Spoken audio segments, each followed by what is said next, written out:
আবু হুরায়রা রাদিয়াল্লাহু তাআলা আনহুকে জিজ্ঞাসা করছিলেন, আমি মায়ের ঋণ শোধ করতে চাই। বলে কি কইরা? বলে মদিনার থেকে পিঠে উঠাবো আর পুরা হজ পিঠে করে করাবো, আবার মদিনায় আসবো পায়ে হাইটা, মদিনায় এসে নামায়া দিব।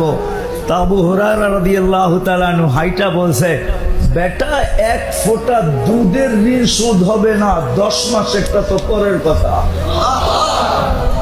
কোরআন তো বলে ওয়াহনুন আলা ওয়াহনিন, মা সন্তান যখন পেটে রাখে তো কষ্টের স্তূপ দিতে থাকে, স্তূপ। ওয়াহনুন আলা ওয়াহনিন, যে গান কোরআনে আছে না নাই? ওয়াহনুন আলা, রুটির উপরে রুটি, রুটির উপরে রুটি, কষ্টের উপরে কষ্ট, কষ্টের উপরে কষ্ট।